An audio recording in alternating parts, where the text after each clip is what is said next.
What a win by the Blue Baggers over the weekend against the Cats. And it was all the momentum was all generated in the first half, and especially from them stoppages. So in today's video, I'm going to go through some set plays, centre bounce, D50, boundary line, ball ups, and how they were able to orchestrate some really clever set plays to get for forward momentum going and put some scoreboard pressure on against the Cats. So let's get into it.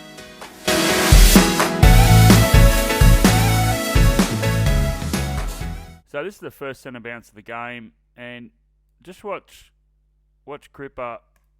Love his movement. They end up getting a free kick, and it was a free kick against because of the Carlton player here making contact with the umpire. But as I've said before, you always get a really good indication of how the team's going to set up in the first centre bounce of the game. So I'll go through you'll see Cripper as a blocker. So he's moving across, bit of movement, shifting. So what they're trying to set up here is they're trying to set up this little dinky hit here. So Cripper wants to make contact with Holmes, push off, and come towards the ball. It's really one of their stocks, standard and great hits. And then what happens is the sweeper in this position comes off as a handball received because Cripper's going away from his goals. So they like to do this one quite a bit. They also like to do the wraparound ones as well, where Koning drops it back. But this is a really good set play. Like I said, doesn't go their way because Carlton player makes contact with the umpire, but you can see what their setup was to do. It comes through. Great.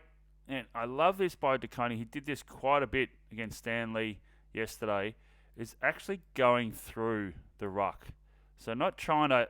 He can jump over him, but you just put him off the centre of balance. It's just great. And then you see Cripper coming at the ball. He's already made separation and coming at it, and it's a great hit. Just a soft little tap, and then because Hewitt made contact with the umpire, it's a free kick against, but you can see that Chera was there to receive off Cripper. A good set play. So Carlton's going top of screen. It's outside their forward 50 here. Stop play. Really like what Koning does here. Also Stanley in a way. They don't give away a free kick.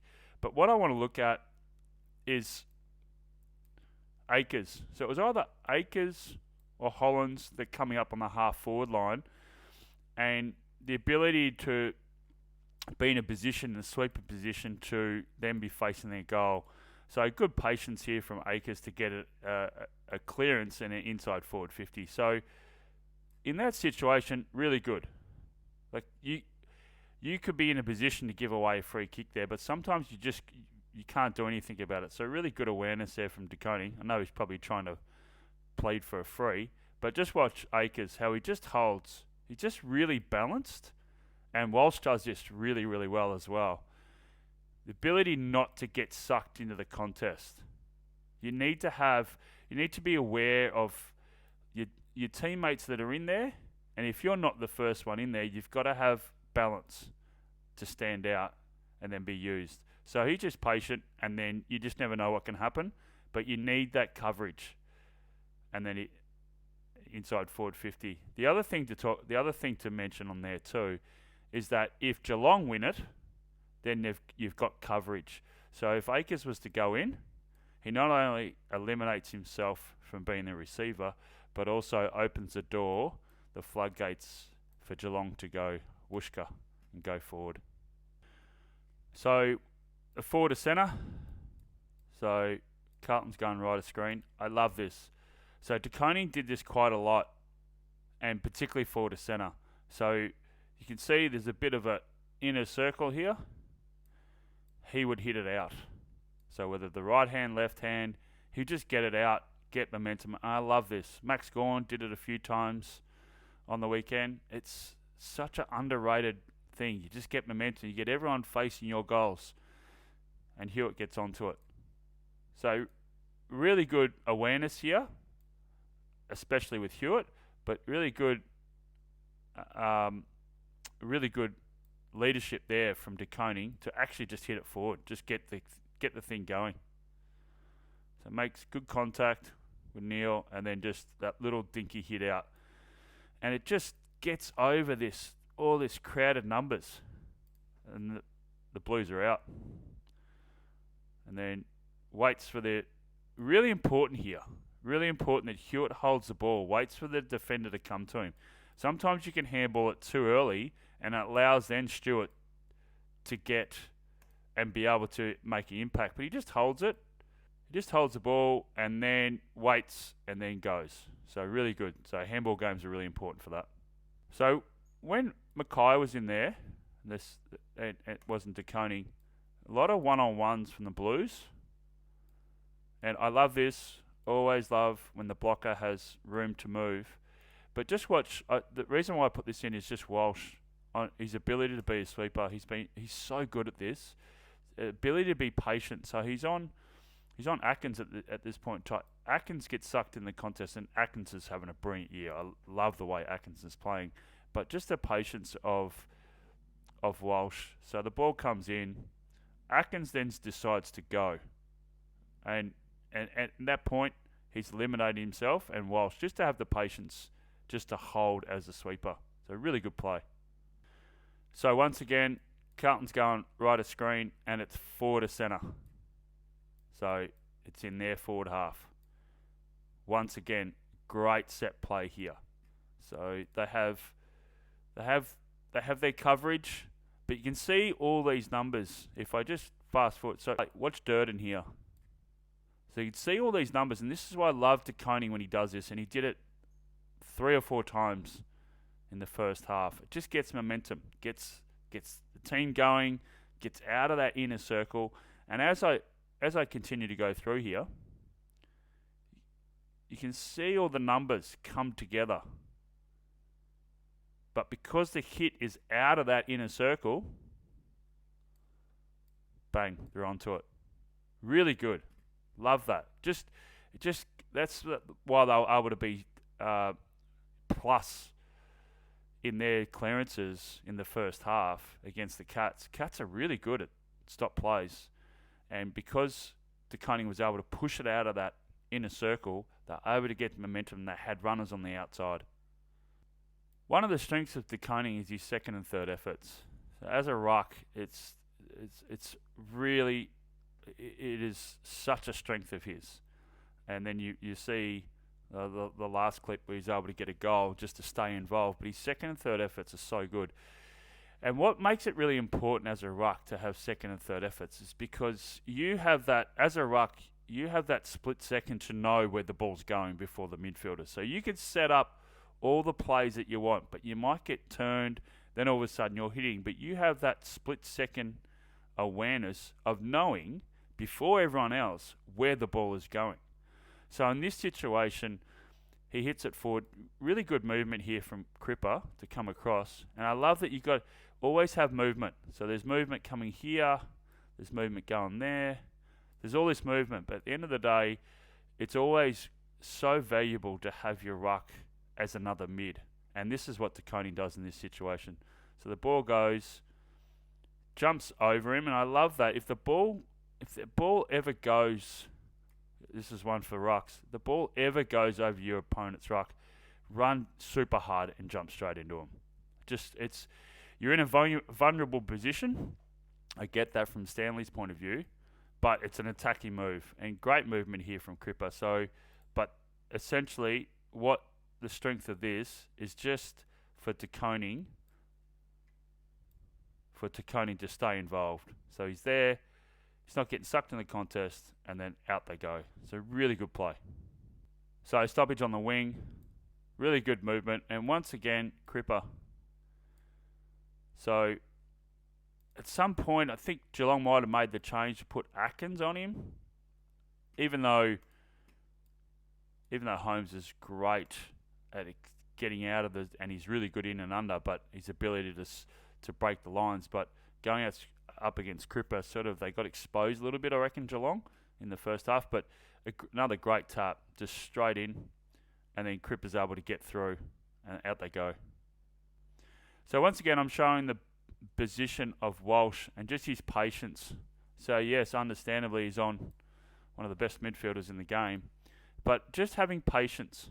So the ball bubbles around a little bit, and you'll just see his movement. So he moves in line with where the ball is. So the ball's there, so he's in line. Now the ball moves over here. He moves in line again. Just watch his movement.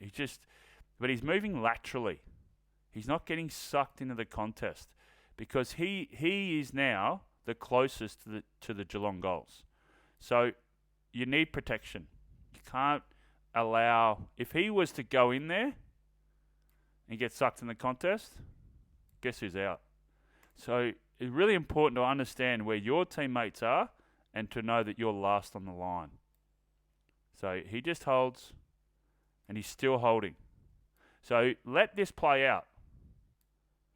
Really important when you're a sweeper. Let this play out, and then make a decision once there's a clean hand pass or one of your players gets out or the opposition get the ball.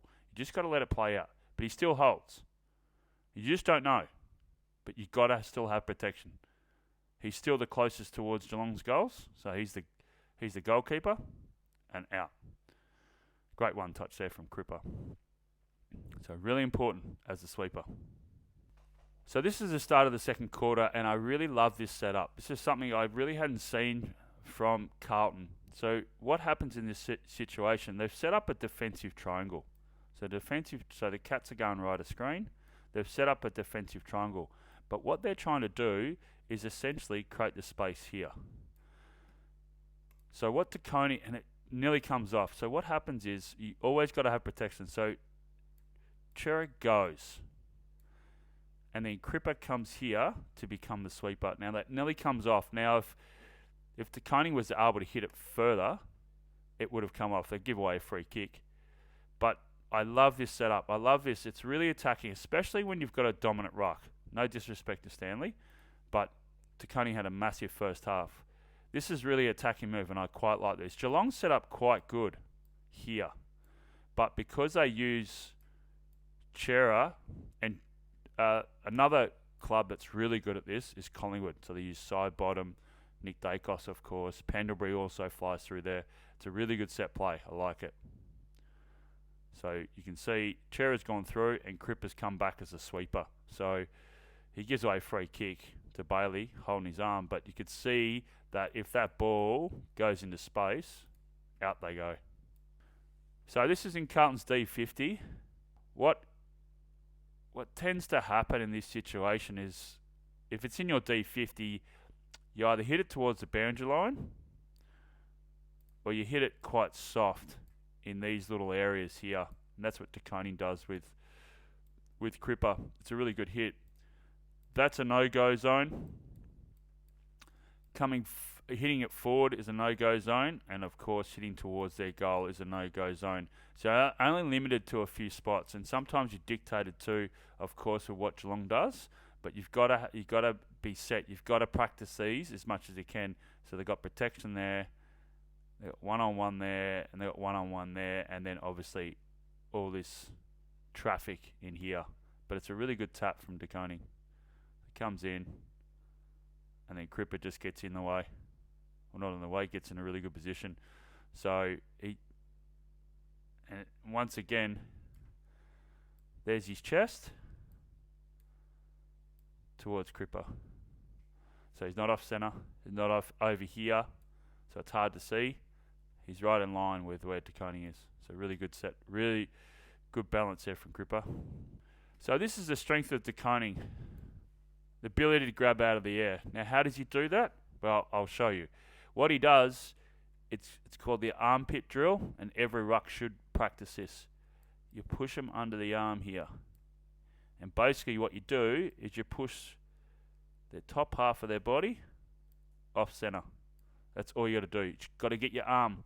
So you got to work on your triceps, shoulder area, biceps. You just push them straight under. You get them under. So you're trying to get their core, top half, off the line of centre. Line of centre. So this is exactly what he does, and this is what he's so good at. So look at that. Right on the under the arm, and then push. So get him right underneath that armpit. It's called the armpit drill for every ruck, even midfielders as well. But practice that really, and it doesn't matter where they are. You bang. Once you time that, and I heard Alistair Nicholson. He just said it's all about timing, and that's what they said on the commentary. It's all about timing, and there it is right there. So practice that at training. Carlton's, I'll do that line again because you can't see it in the sign. Carlton's going left of screen. So forward to centre. Stop play. So look at Cripper. He knows exactly what's going on. So they've got coverage here, which is really good. Coverage in the corridor. Coverage here. And coverage here. But what Cripper's trying to do, he's trying to get some space because he knows that this where the space is. And the other important thing to recognise here is that Koning's a left-hander. So what left-handers like to do? They like to hit it there. So watch how this unfolds. Really good set play again. Up. Bang. Pops it straight out. He knew. Cripper knew what was going on. And then the ability to move as well. So look where Hewitt comes from. He comes from this side and ends up getting across. So really good body position. He's been so good in the middle this year. Ability to work off, and he's off. He knows there's a chance that Cripper could win this, and away he goes. And also too, Walsh, once again, sweeper, just moving, the ability to move into the teammate's vision. Then I just wanted to add this one. This is the last clip. This is when Koning kicks that goal in the second quarter, and what I liked about this is a lot of movement from Carlton. But the key for this is just Blizzards gets it as well, but then he fumbles, and then just a point of reference for any midfielder, any forward, any ruck. Just stay involved in the contest. Just keep your feet, stay involved. So you can see the movement there, taking Guthrie away, and then comes in, and I'll just play it out. Just watch Koning. So competes for the ruck. He's just staying involved. Pushes off, still staying involved. So he's not getting sucked into the contest. Blitzards goes in and almost gets it out. But Koning's still staying involved. Still staying involved. It's almost like he's shuffling. And then he's in the line of vision there. Just still staying involved. Goal. So really well done from the Blue Baggers in the first half. They set up. They created a lot of momentum from their stop plays. They had variety of different hits from Koning. They had different running patterns. So they created all these different synergies and created a variety of different setups, which was really good, especially when you got a dominant ruck. No disrespect to Stanley, but they certainly would have gone in Carlton knowing that who's going to win majority of the hitouts, and that's exactly what they did. So well done to the Blue Baggers, and well done on a great win.